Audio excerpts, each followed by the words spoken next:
You can listen to the Canadian Gothic early and ad-free on Amazon Music. Include it with Prime.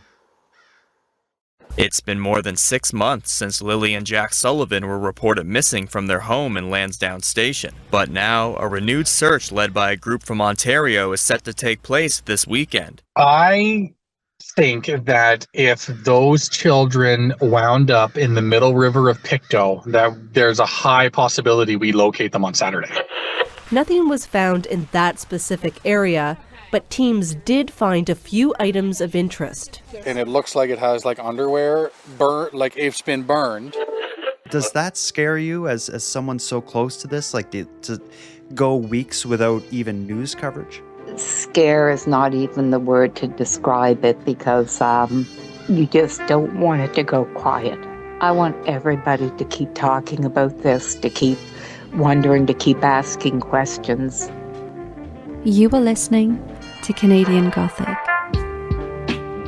Miss Madeleine Klein, I feel like it's been a little while since we've done this. Your memory is so much better than mine, especially short term. How long has it been? I think the last episode we did was with Aaron, like a couple days before Halloween. The Halloween special, that's right. Yeah, and things have been crazy since then. I'm glad to catch up on the story of Jack and Lilly because there hasn't been a lot of mainstream news and coverage happening, but there is a lot of stuff happening that's worthy of discussion. We have a lot to get into tonight, and I think the theme for our talk is going to be keeping this story in the public eye. We're recording this on November 23rd, which is just leading into the 7-month anniversary of the disappearance of the two kids, which is just absolutely crazy. We've been marking the milestones as we went, and I honestly, I hate to say it, but it's only a matter of time before we're talking about year, and I really dread the thought of that. Well, and we never thought we'd be here. We were expecting even our first episode to not even be aired.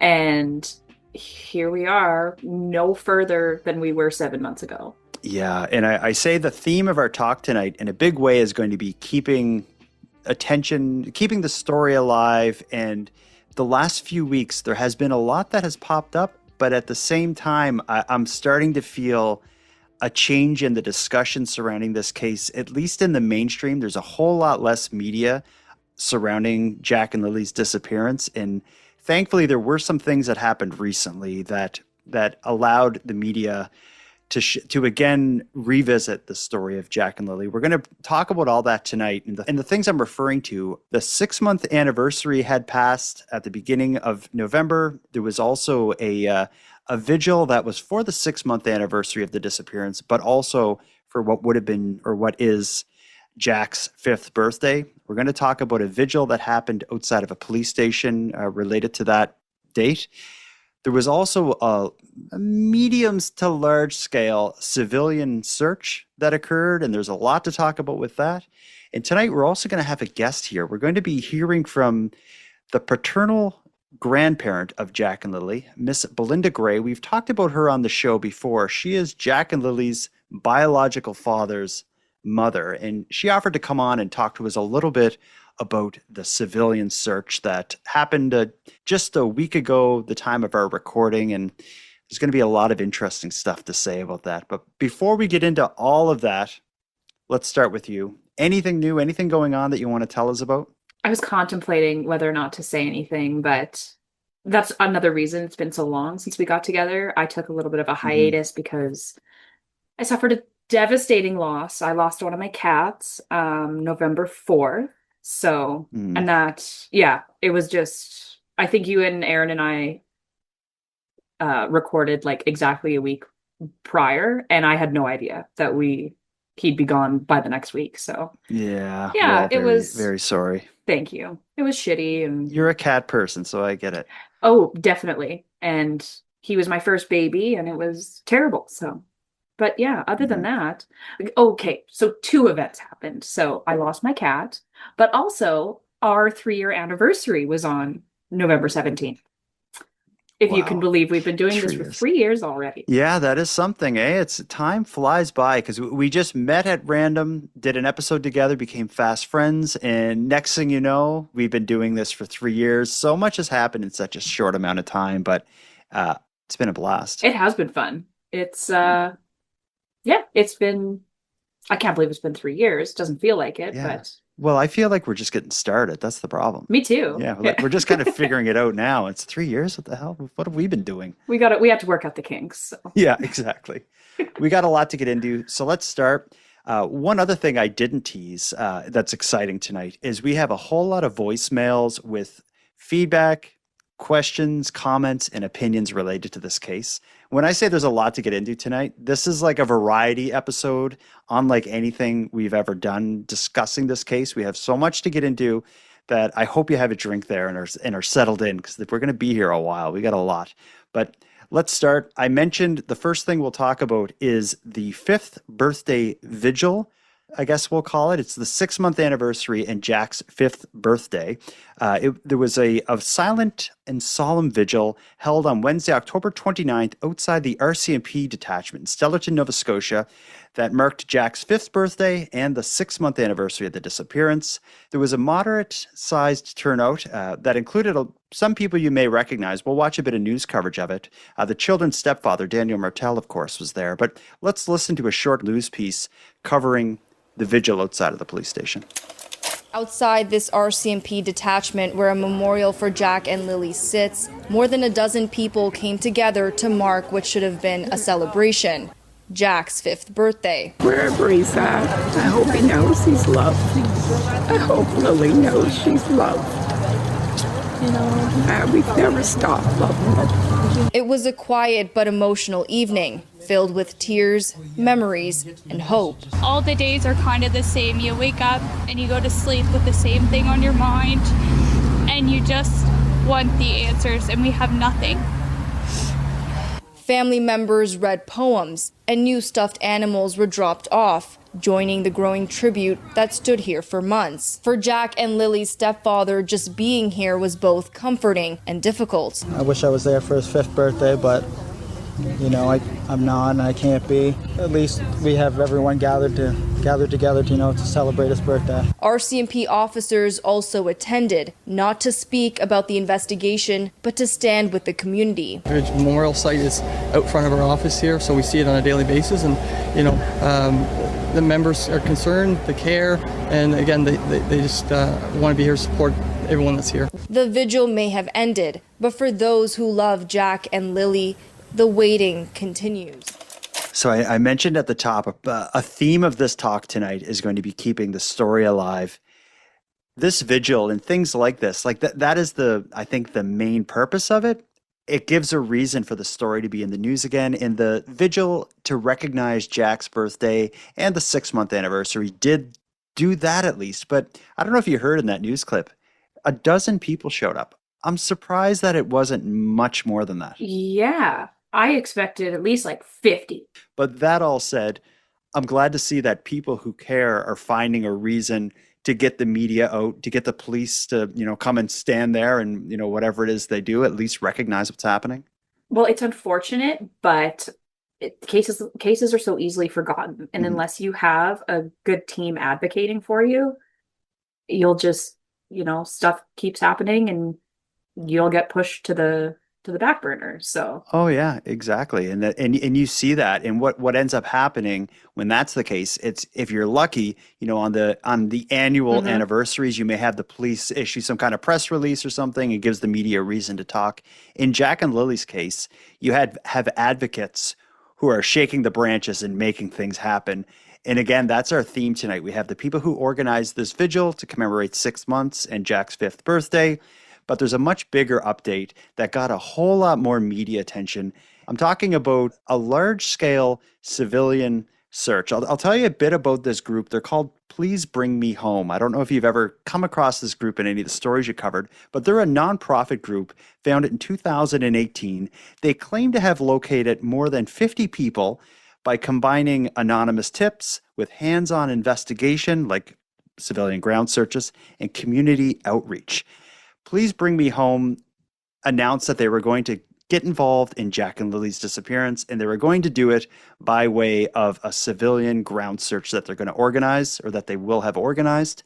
I'm going to play a news clip that covers the announcement of the upcoming ground search, and then we'll talk about what actually happened. It's been more than 6 months since Lilly and Jack Sullivan were reported missing from their home in Lansdowne Station. But now, a renewed search led by a group from Ontario is set to take place this weekend, with an emphasis on the banks along the middle river of Pictou. I think that if those children wound up in the middle river of Pictou, that there's a high possibility we locate them on Saturday. Oldreeve says about 40 residents are volunteering with the search, covering a vast area surrounding the river, which he says is right across the road from the children's home. He says water levels have changed in recent months, and that's why certain areas need to be revisited. If they were underwater at the time of the initial searching along that river, they would have surfaced and they would have gone downriver a bit of ways that we're going to cover off. So it's not so much that it's a tactic they haven't used, it's maybe a tactic that they haven't revisited since that initial time. And so that's what we're doing. The group's search will go from sunup to sundown on Saturday, with the possibility of carrying into Sunday if necessary. We're going to do the best we can to locate these kids. So this is interesting, and I like the way he frames it. The voice we heard in that news clip is like the director of the Please Bring Me Home organization. He says, like, I don't think we're better than anyone else who searched here. We're giving it a second look. We're going to revisit things that they've already searched. And, you know, given the change of seasons, I'm going to give kudos to this group for being able to organize something like this and to get on TV and everything talking about it. I think this is great. Do you know how big the body of water they're talking about is? No, I don't. And it's and based on what I saw they put out about where they searched, they searched a pretty considerable area with several bodies of water, some of which were like moving kind of streams that they were, or rivers that they were searching. But these were all areas that would have been searched multiple times by like this, you know, the official search or the professional search and rescue and all that stuff. But I think what Please Bring Me Home is saying, like, is, you know, this stuff has all been searched, but we're going to double check it. And it seems like what they were thinking is maybe we'll get lucky. It's worth taking a second look because water and just nature in general is so unforgiving. And things can surface, things can, Oh yeah. So unless they actually drag it, they could potentially find something. Yeah. And it is it's been referred to as like a last ditch search. And the reason for that is here in Nova Scotia, we're like any day now, if there's going to be snow on the ground. And once that happens, you know, there is no searching until the snow melts. But then right after that, you have spring and the spring growth. And the thaw of the snow creates a ton of mud and everything else. So like any searching after snow falls is basically impossible or so much harder because you're dealing with snow, mud, and in this upcoming spring, you know, the new growth that's going to be over and above whatever's on the ground. So this is kind of like a last chance search. The search happened just this past Saturday. I will, spoiler alert, they didn't find Jack and Lilly, but there is a lot that happened and a lot to talk about. I'm going to play now a news clip that covers the search that had happened last week. These volunteers split into 6 groups and spent a day in the woods of Lansdowne, the rural Nova Scotia community where the siblings were reported missing on the morning of May 2nd. So this will be our side. We're going to follow it way down. Eventually, we're going to turn the river and we follow it up past Lansdowne Lake. It's sad, very sad, but it's been 6 months and we need some type of closure to this case. One focus, the area where a drone detected 2 heat sources late on May 2nd, just before midnight. One appears like it could be small object sitting, just 2 heat signatures sitting close together near the water. RCMP says an officer followed up, found nothing, and determined it was likely a bear, but this group wanted to be certain. But we're just going to take note of it and do a special little search around here, especially just in case it is something. Nothing was found in that specific area, but teams did find a few items of interest. And it looks like it has like underwear, burnt, like it's been burned, and it's the t-shirts. So it's a unique design. So we took a picture, we sent it to the RCMP. They then spoke to family and they said that it's not something they recognize. Volunteers also came upon a child's bicycle, a blue blanket, and an old geocaching kit with the children's stepfather's name in it. The RCMP says none of the items found are relevant to the investigation, but with everyone feeling unsettled, the volunteer group now plans to bring in cadaver dogs to do continued targeted searches this week. So lots to talk about from there, but I will tell you, this did get a considerable amount of media attention. CBC even had a reporter in the car with some of the searchers, like actually attending the searches.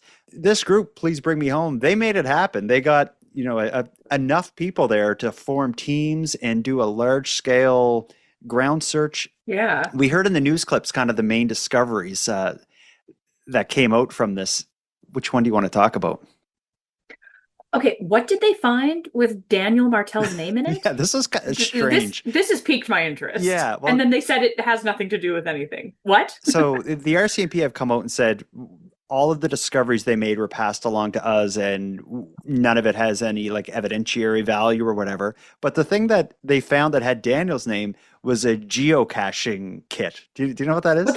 What the hell is that? Okay, a geocaching is kind of like a game where you would take like say like a little box or a Ziploc bag or something and you would put a note and a date in it and you would hide it somewhere difficult to find, like maybe inside like the roots of a tree or something like that. And then on a website you would put the GPS coordinates of where you left it.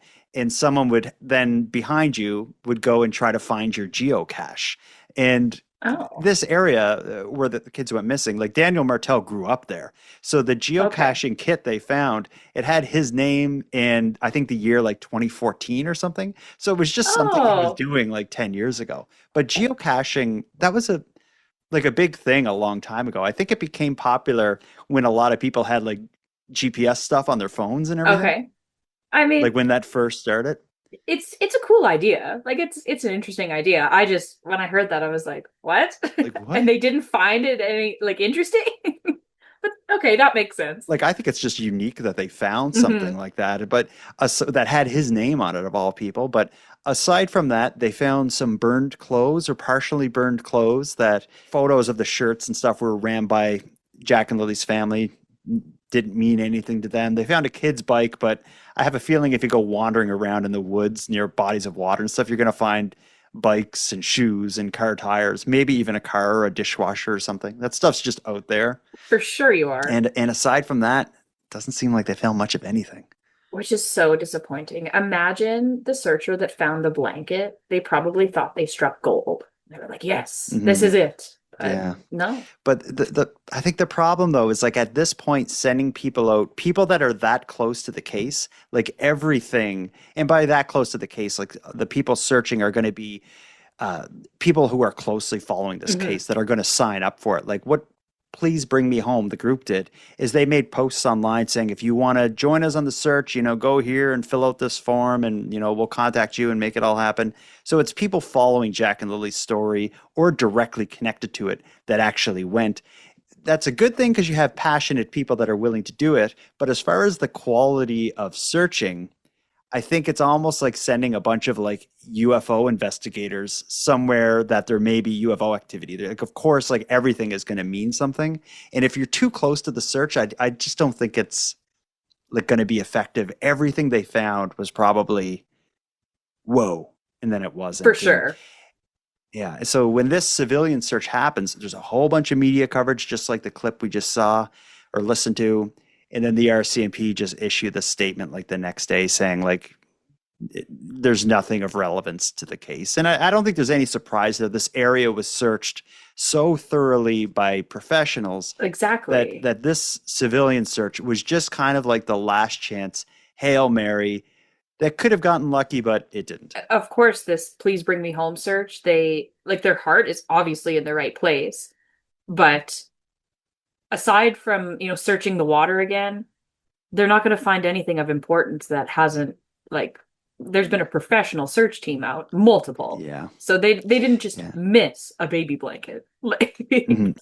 But again, what I like at the beginning, I say the theme of a lot of this talk tonight is going to be keeping the story alive and in the news and from going cold. And that's very important. Yeah, and what they certainly did. Whether or not the search found anything, I think is almost irrelevant, because what it did do is give every media outlet in Canada a reason to run a story about Jack and Lilly Sullivan. It's now been almost 7 months. There's a group going searching. Everyone cares and everyone is still looking. And it just gets everyone talking again. And I can, like, as someone who does all this stuff online, I can even see the effects in it. Like when something like this happens, I notice all my old episodes about Jack and Lilly, they just get a little bump because people are searching and Googling and interested again. And so it's like kicking the hornet's nest at this point in a case when it's on its way of losing public attention is so important. And if for no other reason, that search, because of that and no other reason and nothing else comes out of it, I think that search was a victory. Absolutely. I can't imagine a lot of people are hearing about this for the first time, but when you hear about this case, you immediately think what happened. And then you do a little bit more research, you listen to some facts and you're like, "Oh, well, maybe I'm wrong." And yeah, like we scheduled this little rendezvous last week and I was thinking about it, and our last Jack and Lilly episode, you said like, maybe the police are also scratching their heads. Maybe the police don't know much more than we do. And that's what I think. I'm like, it's 2025. 2 kids don't just vanish. And like, it's just such a bizarre happening that there's no to go this long. Yeah. And the more time that passes, the cooler it gets, the less reason there is for CBC and the big news to, continue to kick the hornet's nest. I honestly feel like they want to cover this, but something needs to happen for them to have a reason to do it. So absolutely. But it takes like people making that stuff happen. And at this point in the case, it's not the RCMP or official updates that are kicking the hornet's nest. Both of the things we've talked about tonight were civilian advocate type people who made this happen. And we're on the outside talking about the importance of this. So that's going to lead us to our next segment.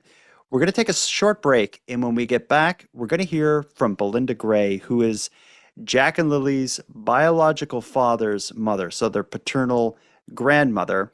And I reached out to her because I knew she had a role in the Please Bring Me Home search. As you'll hear, she has more than a role. It was her that really made the whole thing happen. She was the one who got them interested and got them to come down here and do the search. I asked her if she could come on and talk a little bit about what a search like this means to her, what public attention means to her and her family, and just how she feels at now going into 7 months of searching for grandchildren that she loves very much. I say it to her in the interview. Nobody loves you the way a grandparent loves you. I stand by that. It's true. It is absolutely true. Well, let's take a quick break. When we get back, we'll hear my about 15-minute long discussion with Belynda, and I'll tell you, there are some parts of it that really are going to pull at your heartstrings. Belynda, for people who listen to my show, they've likely heard your name and probably heard your voice in some of the news clips that we've aired in past episodes covering the search for Jack and Lilly, your grandchildren. But since we're starting here with you, why don't you introduce yourself? Who is Belynda Gray and what's your connection to this story? Well, my name's Belynda Gray, and I am Lilly and Jack Sullivan's grandmother on the biological father's side. And the family tree and the connections are all important in this. So you are Jack and Lily's biological father's mother. They're Coach Sullivan's mother, yes. Before we start, can you just talk a little bit about what it means to you to have the community rallying behind all the families and everyone involved in this? Like, how important has it been for you to see people interested in finding Jack and Lilly? It's extremely important. Right now, the only thing we actually have is the public. That it's so hard when you have to rely on just updates from the RCMP, and they're so few and far between. But the more we put their names out there, more and more people are coming forward. Everybody's talking about them. And it's keeping pressure to keep this going till we get answers. And now the dynamics within the family must make it unusual in terms of your access to information. Like, have you been able to actually sit with investigators and ask questions yourself? No, I have not. No. It's really sad. I had no idea. I had no idea that really grandparents, unless you go to court and fight for those rights, that grandparents don't have many rights. And especially, like as I said, like given the family dynamics and the fact that that your son hasn't been in the children's lives for the last several years, that must would make it even more difficult. But that doesn't change the fact that you're their grandmother and you have a relationship and a history with them. Can you maybe talk just a little bit about your time with Jack and Lilly, and and what life was like when they were a bigger part of yours? We had a very close relationship. We were at the hospital when Lilly was born. We got to hold her. We were at the hospital when Jack was born. And we had a good, close relationship.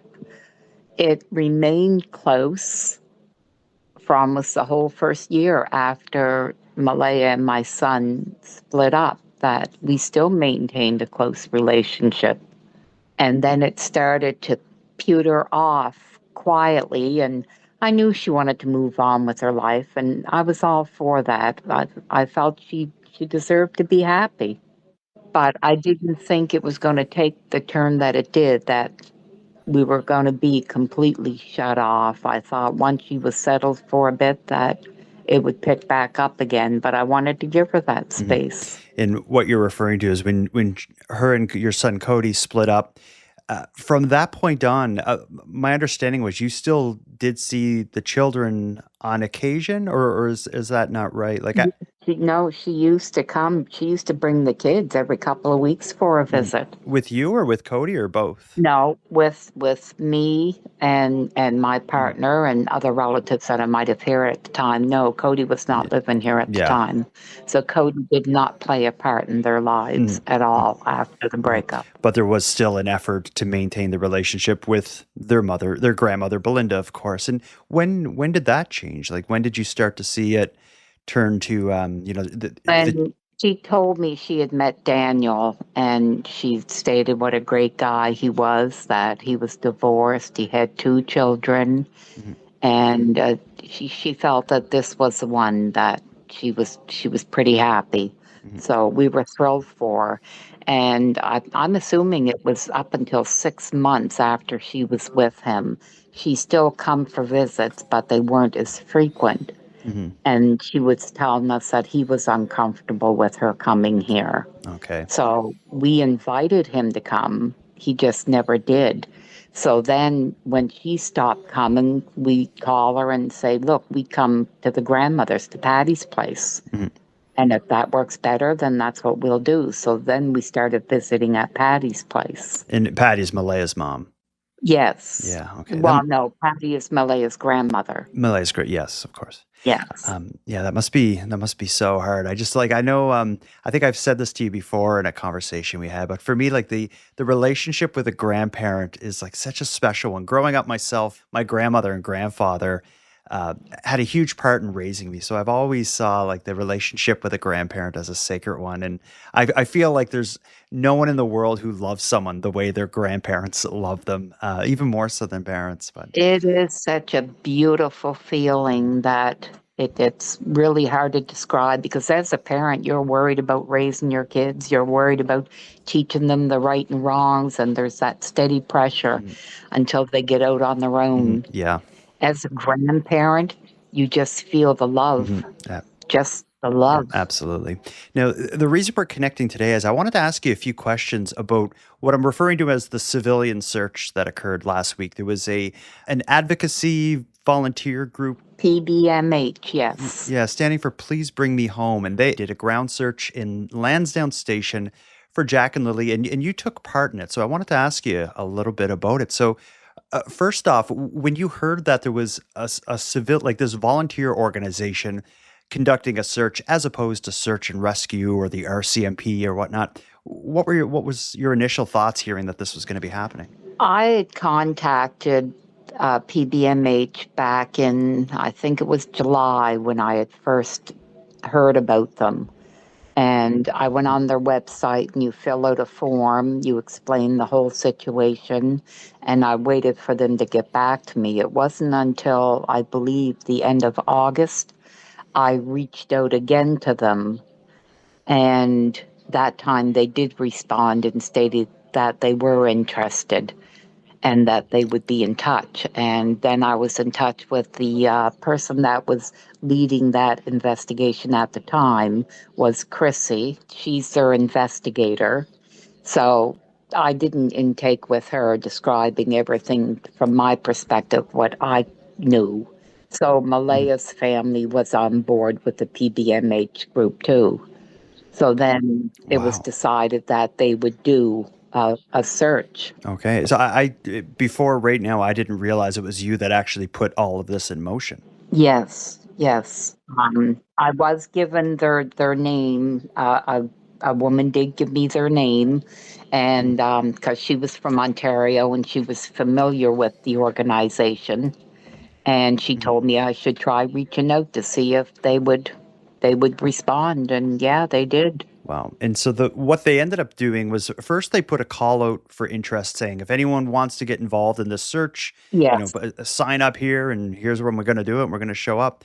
You were one of the people that went on the search. So what was it actually like? Like what was the turnout? What did you do? Maybe talk us through the day of searching for Jack and Lilly. Okay, we had about anywhere between 27 to 30 searchers. They were in teams of 6. Now, I was not there to be on those search teams because I knew my knees would not allow me to go through the woods. Of course. So I was there for the updates, if anything was found, for the moral support. I had family searchers there also. And there was a couple of places that my sister and I were also interested in driving to check out. Okay. Yeah. And so the 27 to 30-ish people that showed up, like who were these people? Were they just community members or was it members of the families? Like who on average or like in general, who was there? I would say on general, almost half of the search team was family members. The few from my side and the remainder from Malaya's side. Okay. The rest were volunteers. We had volunteers that come from PEI, from New Brunswick. Wow. From the South Shore, and then Nick's team itself from Ontario and who he brought with him. And Nick is the leader of the organization. Yeah. Yes. Were you aware of any kind of discoveries or any kind of, interesting or amazing moments or anything you can share like that during the search? Like, were there any like exciting points of it that you thought like, wow? There were a few items that were found. It's been kind of put out. There was another item that was found. My sister and I had found it. And that one we're not discussing because we don't know if it's relevant yet with the police. That is still being considered if it plays a part in anything. So we're not putting that information out there about that item. The stuff that was found by Nick's teams, because there was, like I said, there were 6 teams, and 2 or 3 of those teams had found certain items. And those items were then shared with investigators, with the RCMP. Yes. And they did respond, the RCMP, with saying that the stuff that was found they didn't believe it to be were not of interest. Yes. Yeah. And how did that make you feel? Like, were you? I was disappointed. There were a couple of items that just by a picture alone being shown to the mother to see if it was recognizable to her, it did bother me. I will say that, well, to me, in my view, I would have just picked it up just in case. I wouldn't go by, it's so hard to say it without just outright pointing fingers, but to me, there were adults on that property where 2 kids went missing. So why are we depending on those adults to be the ones to determine whether something is important. That's a really good point. In the end, as far as moving the investigation forward, it didn't seem like, or it doesn't seem like this search was what was going to break the case open. But yourself, as someone who's watching closely of every twist and turn in this, how does it feel at this point now? Like, do you feel like this is going to go on forever? It is feeling like that. It's been feeling like that for a while, but you still hope that any little search that anybody does, that maybe they can find something that would help to open this up more, to give us more answers. So I am still, I'm hoping PBMH will come back out again. They don't plan on coming till spring. So I'm hoping the hunters that are out there, any of the ATV trails that the ATV people, the clubs and that use, I'm hoping everybody will just kind of keep their eyes open and pay attention to anything that stands out. Because I think the answers are there. We just need to find them. One thing I've noticed, just as someone watching this story from the outside, is in the early days, weeks, and even months, there was a lot more like mainstream news coverage. There was it seemed like every couple days there was something new out, but it really seems like it's slowed down over the last month or so. Luckily, what this search did was really brought Jack and Lily's names and faces back in the news. But aside from that, it's been a lot more quiet. Does that scare you as someone so close to this, like to go weeks without even news coverage? Scare is not even the word to describe it, because you just don't want it to go quiet. I want everybody to keep talking about this, to keep wondering, to keep asking questions. I want more volunteers that are willing to go out on their own, or join a group and get together and look. Let's do something for a weekend. Let's just go out and walk some trails, because it's a big area and it's hard for anybody to cover because the area is so big. And I would like to see more searches taking place outside of the original search area.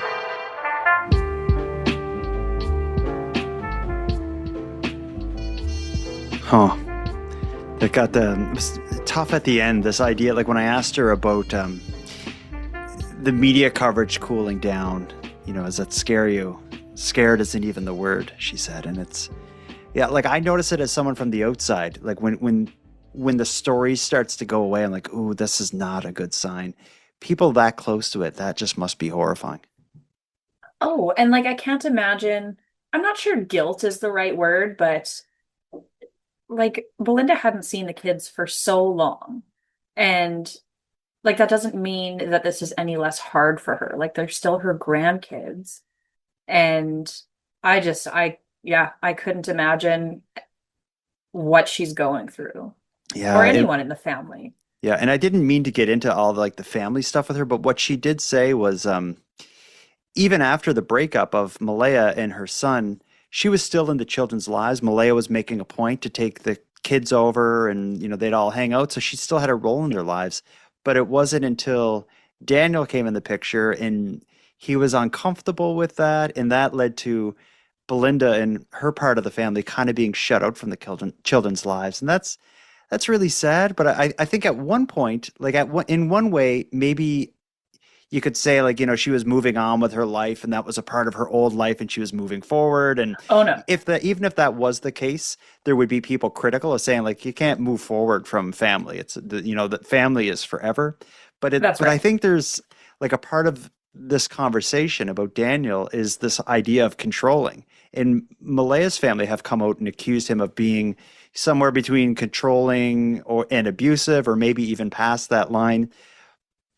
But Belynda saying that Daniel having a role in her not seeing them anymore. Oh, I don't like that. I'm not saying that I think he had anything to do with the kids' disappearance. But like I said, the more I find out about him, the worse kind of a person I think he is. Because Belynda sounds like a lovely woman. And I know that my in-laws are the loveliest people on earth. And I know how lucky I am because of that, because I hear horror stories all the time. So Belynda is willing to be part of the children's lives, be part of the village. And Malaya was into it until Daniel came into the picture. If you are so insecure about anything like this, why would you date a woman with kids? Like, the kids have a father that isn't you, and that's still family. And yeah, just I don't like it. And Belynda, like, they're so lucky that Belynda sounds so normal. You know, she was involved when she was allowed to be, and when they put the kibosh on that, she took a step back. She was like, okay, like, I'm not going to ruffle any feathers. But yeah, Daniel sounds very insecure. Yeah, that's a really, really bad look for a stepfather, I would say. Right. And like, I'm not saying it would be any better if he were insecure and jealous about Cody, the ex. But I could understand that more. We're talking about the grandmother. The ex isn't even in the picture. He's not there. He's not like, so you don't want your girlfriend and her children to be anywhere around any family from that side? This is getting weird. That is Grow up. getting, yeah.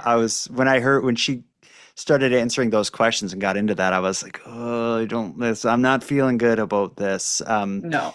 The idea, like, if you love kids, you want them to have a relationship with their grandparents. I feel, maybe I'm extra sensitive to grandparents and the relationship with grandparents because of my childhood and stuff. But yeah, the idea of being jealous about that or uncomfortable about it or whatever, really nasty look. But what about this is I didn't realize going into this conversation that it was Belynda trying to make things happen, goes onto this website for Please Bring Me Home and is the one that coaxes them into coming down here to Nova Scotia from Ontario to do the search.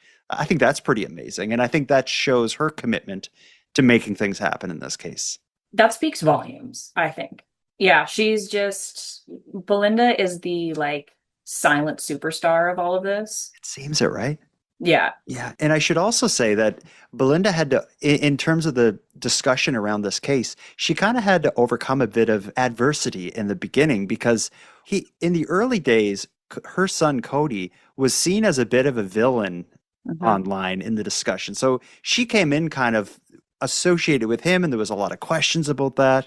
But now it has completely turned where she is viewed by a lot of people following this case as the good guy and, you know, the family trying to make this happen.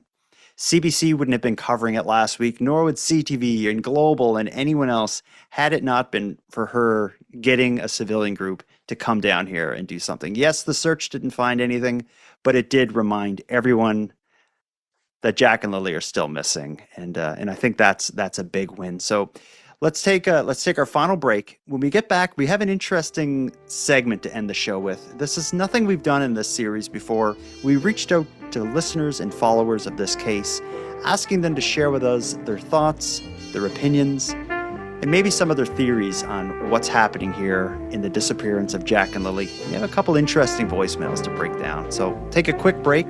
When we get back, we'll pass the mic to them.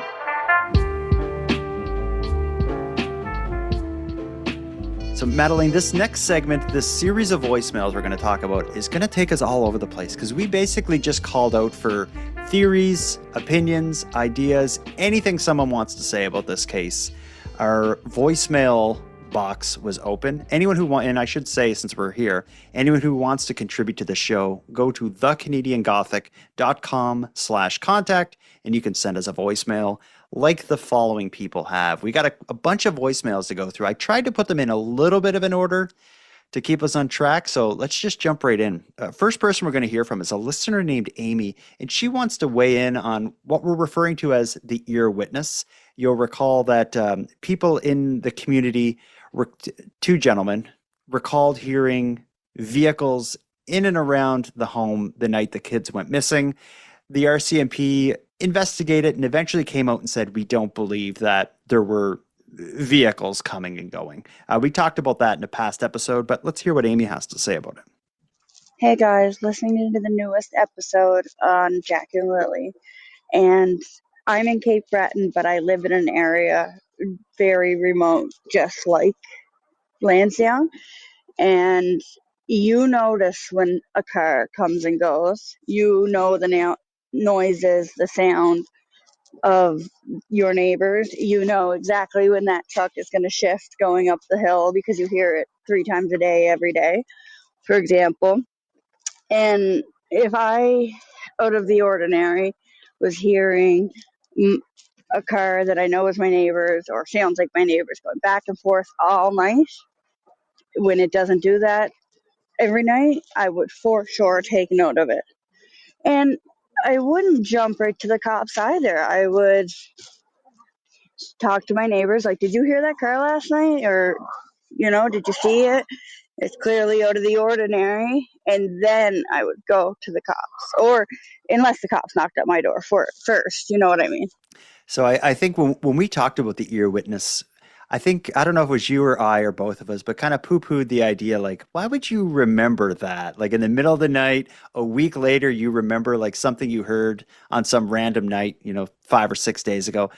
I couldn't relate to that, but in hearing Amy, I realized that I never lived in like this quiet dead end road in the middle of nowhere where every little car would be this unique sound and this, silence crushing thing. So maybe I just can't, maybe I'm just not a good person to gauge how likely or unlikely it is to remember something that you heard several nights prior. See, I don't live in a rural, isolated area, and I just realized I am that neighbor.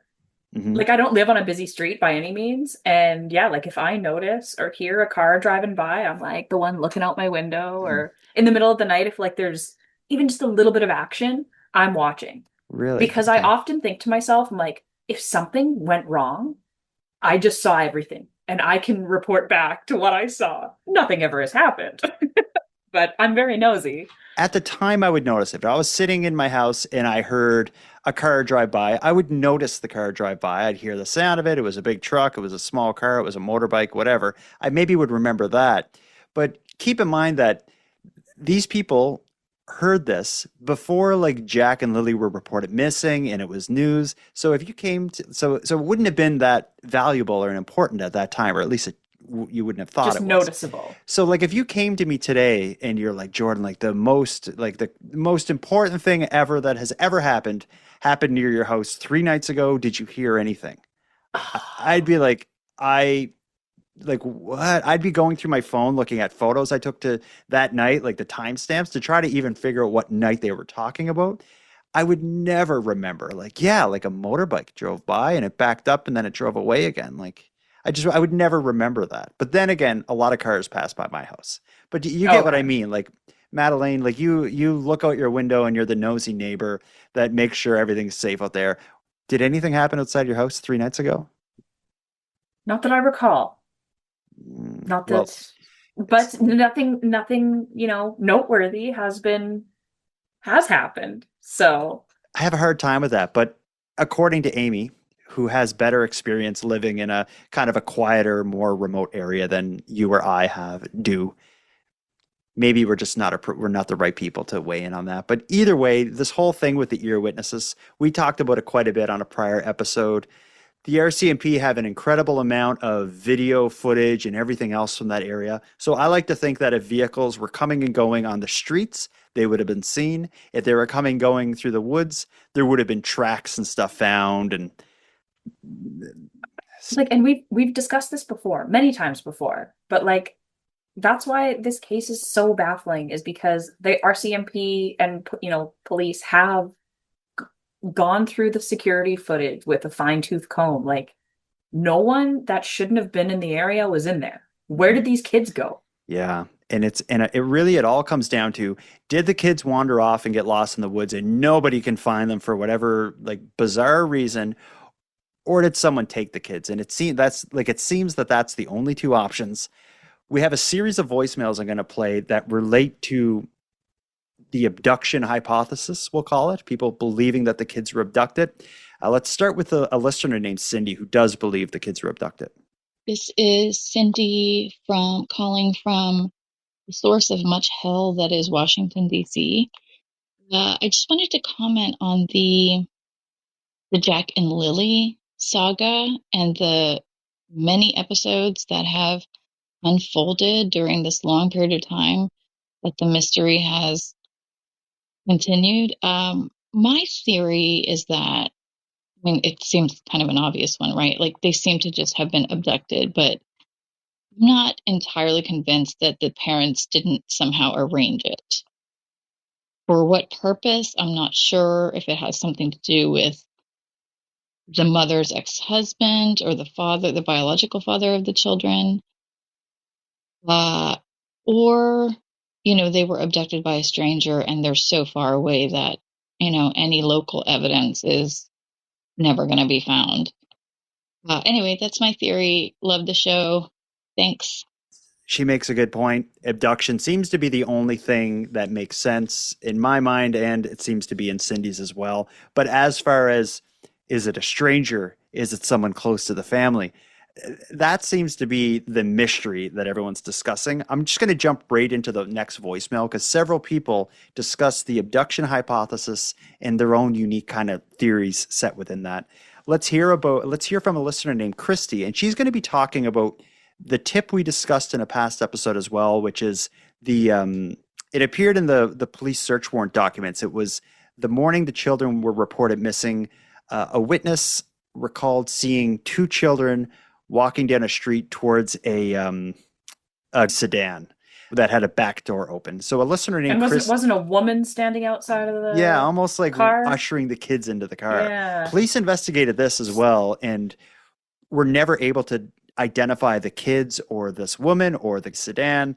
And this tip is credible to me because not only did the tipster report the tip, but several days later, they actually went with the police and did almost like a reenactment, drove the police through it to show where they saw it and everything. But anyway, a listener named Christy believes that may be an important witness report. Let's listen to why. One thing that I noticed in the documents was that the woman that seen the two children get into the back of a tan sedan car, a girl and a boy. The girl was wearing pigtails, shorts, and a tank top, and the boy resembled much of a 5-year-old, which Jack is. And that the police just discounted. They haven't found that tan sedan or the children in it. So I feel that the children were abducted, probably by somebody in the community who knew they were being neglected or something along those lines. And I feel them turning a blind eye to the abduction possibility was very not good of the RCMP. There's lots of gossip going around that somebody close to Malaya's family did take the kids to keep them safe and away from CPS. I really do think that needs to be looked into. I don't feel that it's the First Nation itself. I believe it's individuals who are working together. And I have seen children go hiding because they're going to get their kids taken from social services. I'm starting to lead towards that it does have something to do with this whole situation. Some interesting points. Interesting. Yeah, because one thing we've heard, and we've again kind of poo-pooed this idea, is this idea that people in Malaya's community have banded together and like rescued the kids and are hiding them away and all this stuff to protect the kids from, abuse of Daniel and all this horrible stuff Daniel's done. I've never thought that was credible, but at the same time, one thing we do know is that CPS was heavily involved in the kids' lives, and it seemed like things weren't going great in that regard. That side of things, the Child Protective Services and their role in this story, is still largely the stuff of hearsay and the unknown, because none of those documents have come out to show how bad it was or how close it got to Jack and Lily being taken away. But I don't think those documents ever will come out. I don't think so either. No. But be it to hide the kids or that's the moment that leads to something happening, I think is an interesting idea. See, this is why I really like listening to other people's opinions and stuff, is because you get a fresh perspective. I like this perspective, actually, because I never thought of this. So, because we've already established that if either parents or both parents were involved, they would have sold each other out. Like week number one, Daniel is not a criminal mastermind. Like, it's 2025. They would have gotten something out of him. I now. Believe so. Yeah. Or even Malaya. So what if this caller is kind of onto something? What if maybe Malaya's family with Malaya and Daniel not even knowing, we're like, we got to do something. We got to step in. Daniel's nuts. We got to get these kids out of there. Yeah. CPS is going to, if we don't, Yeah. CPS is going to take them. And then they're going to be in the system, which we don't want. Yeah, at least it gives some motive that makes sense. But that said, I still don't see how, like, I could see getting them out of there and avoiding CPS, like grabbing them and putting them in the system. But to keep them for this long seems unusual. Because what's the end game here? Are you just going to hide them forever? Not like you're not going to send them to school. They'll never go to a doctor's office. They'll never get a job. Like, what is the end game? Because if something like that happens, there's this like family abduction. They take the kids to avoid CPS taking them. It seems like that ends 3 days later when an arrest is made. And like, I just don't see that going on for 7 months. Right. Well, because at this point, I'm also like, they had to have been abducted, but had to have been a stranger abduction. But the chances of a stranger abduction in, what is it, New Lansdowne Station? Just Lansdowne Station. Okay. It's a very remote, rural, not the kind of place that would be a high risk for two kids getting scooped up at 9 o'clock, 8:30 on a Friday morning. It would just be the perfect storm. And like, I'm not saying it's impossible, but statistically, the chances are so low. So, but that's what I've thought. Like, it wasn't the parents. It was like, they've dotted all their I's and crossed all their T's, and we don't know anything. If it is a stranger abduction, it happens in this Goldilocks moment between the kids going outside, grandmother's in the RV in the backyard and hears them, but doesn't hear the car come in the driveway and get them. And then somehow the car avoids all security cameras in the area. And it's just, it doesn't make sense. Nothing about this case makes sense, but that's the thing. Nothing makes sense. I'm going to play one more voicemail that relates to an abduction. This is also like a rescue themed abduction, but it has a bit of a different spin. Here's a listener named Tanis. My idea about Jack and Lilly is that maybe somebody realized how they were being raised. I don't want to sound bad towards the mom and dad, but a lot of things don't add up. And maybe somebody else came in and decided to take the kids and give them a better life. That's what I hope. So maybe people were watching and, it was talked about in the community, and this is what has happened, that somebody came in and took the kids for a better life. Thank you. So I guess the spin on Tanis's idea was, rather than it being like family members, it being community members. I still think, like, I get the idea and how that could be something that could happen, but I don't see it. What's the end game? You see some kids who live down the street from you who are being treated poorly, and you abduct them to give them a better life. That sounds an awful lot like a bad thing that gets you in jail for a long time.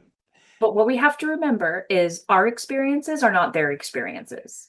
Anyone. Like, there are some communities, homes, it's not a different city, it's a different planet. And like, some people live in ways that we can't even imagine. So people also think in different ways that we can't even imagine.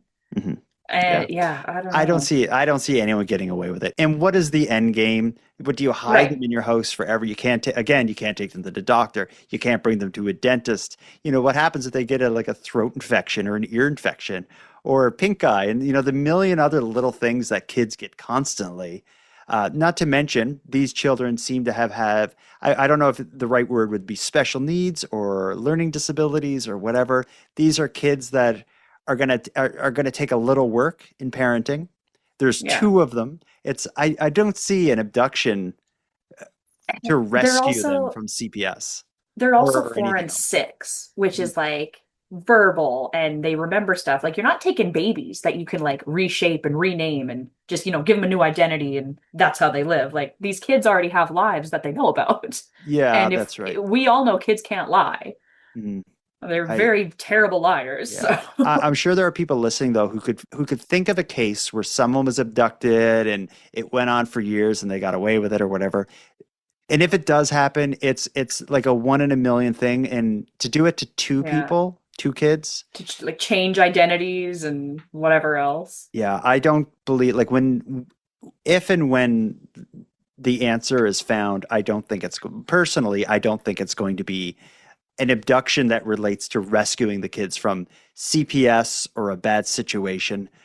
But I do see how that, with the limited information we have, I see how that could make sense. That's what I hope happens. Like, I hope the kids were taken by someone who loves them and they're alive and well and have no idea that all of this is going on. Maybe they're none the wiser. That would be the best case scenario. Well, that would really be the best case scenario. And that's like the kind of the only positive outcome is that that's what it ends up being. Yeah. Here's another message I want to play. And this is an interesting one. It's from a listener named Sam, who kind of ponders maybe the parents aren't being honest. And maybe it's not because they did something that led to the kid's death or disappearance, but maybe they do have something to hide. Here's what Sam has to say. Hi, I am Sam. I'm a listener from the United States, and I just wanted to give my opinion on the Jack and Lilly Sullivan case. I think, I'm feeling most likely that there wasn't necessarily any foul play involved. I think something did happen to the kids at the home, whether they left and they got lost in the woods or something actually happened inside their residence. I think that Malaya and Daniel fudged the timeline for some reason of the events. We have the weird phone call to her mother that was mentioned in the last episode. We have was Daniel sleeping early the night before, or was he cleaning? Yada, yada. I think it's just weird as a parent to sleep in with a 4-year-old running around the house. That's odd. So I do think that something happened. I don't necessarily think, again, that it was foul play per se. I think maybe something happened and the parents were either negligent and they needed to fudge the timeline to make themselves look less negligent, or there was another sort of accident that was covered up. That's my personal opinion. I don't think it could have been a stranger abduction. The cops don't seem to believe it was a stranger abduction. They have enough footage to discredit earlier witness statements about a vehicle coming and going the night before, so they should be able to easily discredit the stranger abduction theory as well. So that's why I trust the police's opinion in that situation. So that leads me to believe that unless somebody came in with a helicopter and abducted these kids, that they either left and went into the woods and went missing, or something happened to them at the home and Malaya and Daniel covered it up. I do think there's a secondary situation that's going on besides the kids going missing. Daniel and Malaya breaking up within 48 hours after their children go missing. That's fast. It's not unusual at all for relationships to have problems, but it wasn't even long enough for the shock to kick in for either of them. So that tells me there was much more to the inner workings of that house than anyone yet knows, and except for maybe the police. And that's just my theory. It's an interesting one, right? She's right. We've discussed this time and time again, the sleeping in thing. And she's right. Like a 4-year-old, in my mind, just because I'm not great with kids, I've only ever really been around mine for a long time, and she's not even 2. But in my head, I think a 4 or 5-year-old is so independent and stuff. But one of my nephews is 6 today. And I look at him and I'm like, you're still a baby.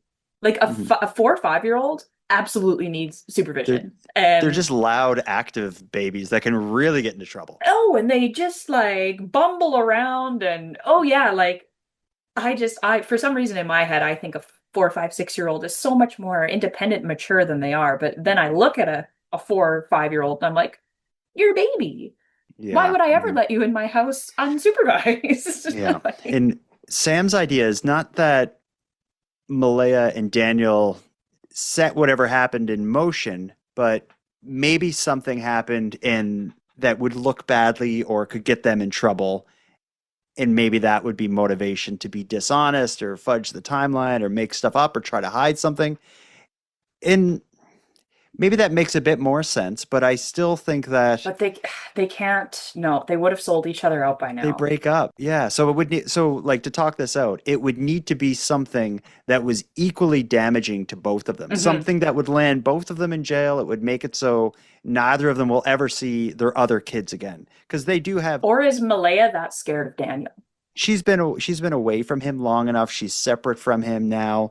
I would think he's not that dangerous of a guy. I can't imagine. Like I think it'd be a different situation when you're stuck together in the little house in the Yeah. middle of nowhere.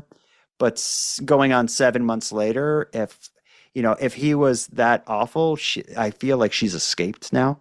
I don't know. You never know. He could have threatened to kill her mom, or But well, and then also if he did something and she had it against him and had proof of it or whatever, or evidence of it, and she could prove that, he would go to jail and she would be. oh, it's just so hard to say. We need answers. I know it's I want answers. yeah. But imagine how the people close to it, like thinking of Belynda. Oh my God. I guarantee she lays in bed just doing the math with all of this every night. How could you not? Yeah, and the problem is it never makes sense. Like, no, I feel like any theory and calling out for ideas through voicemails, I knew it was a practice in frustration because any theory, you only need to think of it for a second. You're like, no, there's no possible way. Yeah. And- And we've gone down every avenue, and every time we think like, you know what? Yeah, that's a good explanation, or that's a good theory. It's always debunked. Yeah, and again, It's- like we said earlier, I think in the end, if the family dynamic and the living conditions in that home and the way the children were raised, if that does not directly result in their disappearance, that is going to be the hugest red herring Mhm. that has hung over this case the entire time. I'm going to play one last voicemail, and this will call back to some things we talked about in the past, but it's possibly an explanation for why there is no answer and may not be one in the future. Here's what Liz has to say. Hi, Jordan and Madeline. I have a theory about what happened to Jack and Lilly Sullivan. I can't stop thinking about those old mine shafts in the area. I think that probably what happened is they fell into a mine shaft, or maybe one of them fell in and the other one went in after to get the other one, and then it collapsed in on them, and that's the reason why the police couldn't find them and the cadaver dogs couldn't smell them, is because they're buried under rubble in a mine shaft. That's my theory. It's so dark to think of, and I almost, when I got that voicemail, I was almost like, oh, I don't even want to share that. But at the same time, to me, it's something like that is the only thing that makes any sense. Yeah. And it is so sad and so dark. Mhm. But what else happened? Yeah, there are people who go missing and they're just never ever found. It's just there's usually not two of them. Right. And whether we ever find out what happened, whether it was a complete accident or whether there was foul play, what I keep thinking about is when the kids weren't lost, their home life wasn't great. And that just like breaks my heart because kids are so innocent.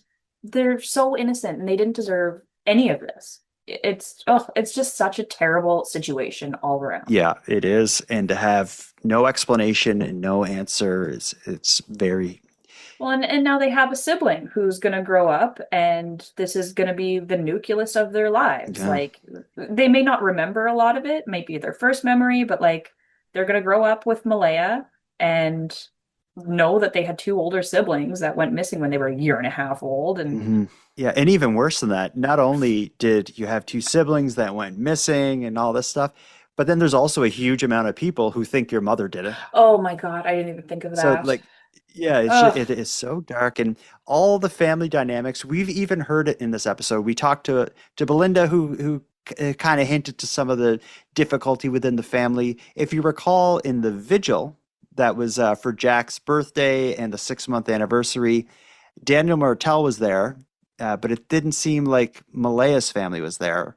Then when you hear about the search that Please Bring Me Home did, Belynda said Malaya's family was involved and was supportive of that, and Malaya was even in communication with Please Bring Me Home in the lead up to that. So Interesting. it seems like everything is kind of divided as far as Oh. who's involved in what. For sure. But Belynda seems to be kind of the solid moving through, which is kind of ironic being the grandmother, because that's kind of the role the grandmother should play. Yeah. It's she's almost the nucleus of things rolling. So yeah, it's interesting. But anyway, up until now in our series, this is now our 14th episode covering this disappearance. We've always focused specifically on updates. They're getting fewer and further between. Again, luckily this week there was this episode we've had a few things that kept the conversation moving. We had the listeners chime in with their theories, and I appreciate everyone who sent us a voicemail by going to thecanadiangothic.com/contact and using the voice recorder. As far as what comes next, I really don't know, because I don't want to have an episode where we're just sitting here shooting the breeze. So I think people need to get involved and make things happen. If anyone close to the story wants to talk to us, get in touch, because I'd be happy with having more voices contribute to this. absolutely. I want to thank you for joining us for this episode of The Canadian Gothic. Now, before we part here, I want to send positive vibes to everyone affected by this case, and I also want to call out to anyone close to the story to reach out to me. I'd be happy to add your voice to the show if you care to speak with us. Now, with that said, I'm going to start wrapping this episode up, but before I do, let me end with some thanks. First, a massive thank you to Linz, who provides our intro and outro voiceovers, and Monty Datta, who provides the music for this show. A massive thank you to Madeleine Klein for sharing another evening with me and with you, the listeners of the Canadian Gothic. And lastly, but most importantly, a massive thank you goes out to each and every one of you listening, as without your interest and your support, this show would be as pointless as it would be impossible.